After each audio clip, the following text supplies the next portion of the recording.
Guys, magandang araw. Guys, magluto tayo ng kakanin na kutsinta, guys. So, magluto tayo, guys. Pakita ko sa inyo ang aking mga ingredients para sa aming merienda, guys, for this afternoon.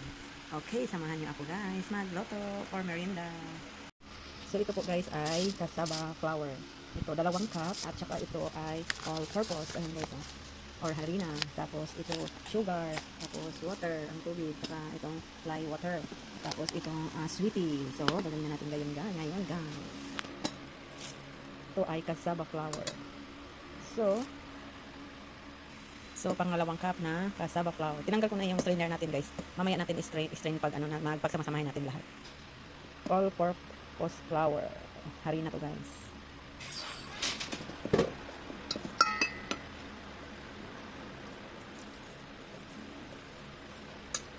Haluin muna natin ang ating cassava flour and all-purpose flour, ang ating harina. Ito na yung pangalawang cups natin na asukal, guys, and then haluin na natin, guys, hanggang ma-mix na natin ang ating mga ingredients.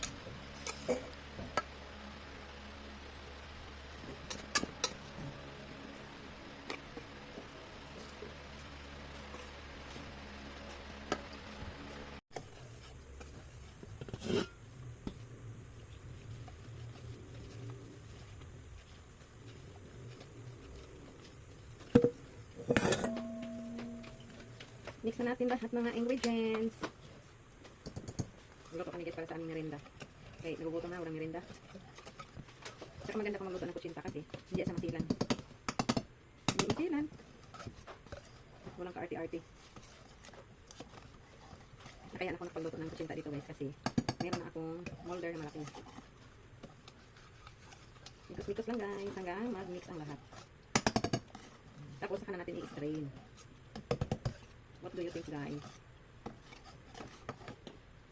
Baliktad mo yung ating kanina. So, ayan, ready na to. Para i-strain natin, guys, yung mga buo. Para ma-open na siya. Hindi pa rin sa iba na ma-overmix. Ito hindi. Okay lang. Walang kinakatakutan. Kung ma-overmix. So, i-ano natin siya, guys.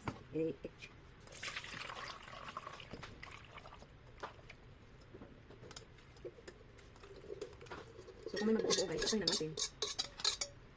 Dito na natin siya, ganyan, diba? And then, ilagay natin ang ating sweetie. Ang ating sweetie, guys, na kailangan natin ng 2. Yes, naka 2.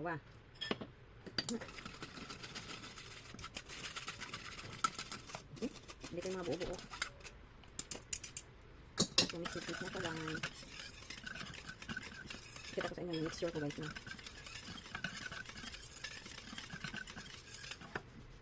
And then, lagyan natin ng lihiya or lye water.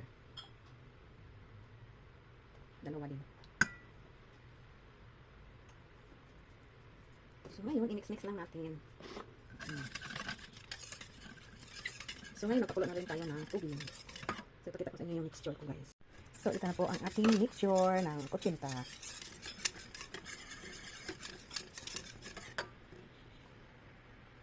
So, ayan, magpakulo tayo ng tubig, guys. So, ito yung aking mga molder. Meron na to siyang oil, guys. Pinahiran ko na siya ng oil with gamit ng brush. Pag makakulo na yung tubig, guys, lagay na natin to. Kasi hindi man pwedeng nalagyan na natin ang ating mga molder. Mamaya na pagka, kakulo na kasi hindi siya magtagal sa molder. Kailangan i-mix mo yan. So, guys, kumulo na ang ating tubig. Dito naman tayo sa ating mixture. Haluin muna natin bago ilagay ang ating mixture, guys. Kasi mahirap na.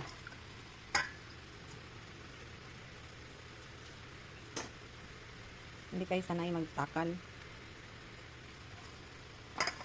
Humawak pa ng cellphone.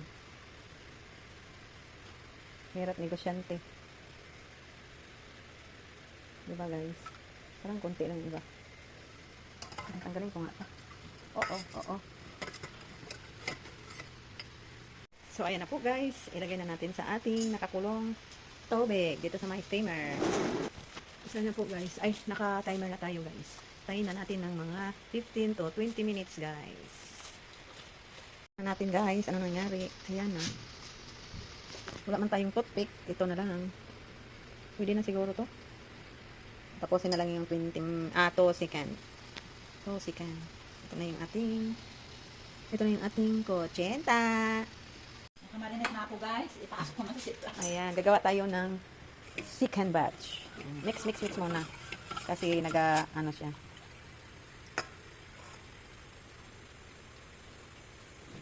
Hindi ko kasi pinupuno. Sabi, punuin daw. Kasi pangkain lang naman namin, no. Tama naman, good.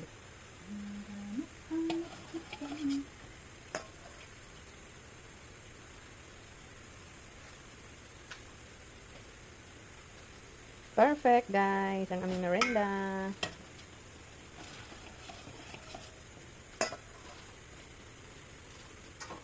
Punta kayo dito at makikain sa aming merenda.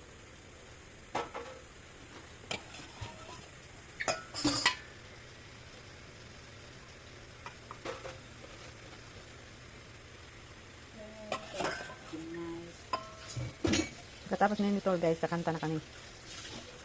Kasi kailangan mag-rest. May boss namin is coming soon na. Guys, alam nyo, habang nagluto ako ng kutsinta, yung kasama ko din, gumawa din siya ng roasted chicken guys. Ayan guys, binabad niya muna guys. At saka, tomorrow na to lulutuin guys. So, ayan na po. Full ano na to, recipe. So, ibabad niya para bukas yan, maluto. Na, ayan.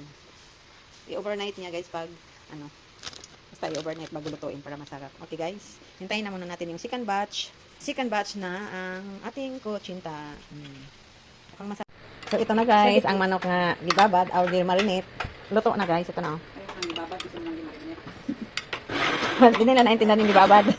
Gimarinate, masarap to guys. Ready na sa kanyan. Marinig ba itong maingay? Guys, kaya maingay kayo ito gumawa ng watermelon shake. Masarap na guys, kumain. Alika na Bel, kain na tayo. Ayan, kain na tayo guys, ating merendang kutsinta. Kahit ano pa ang nakaraan mo, walang sino man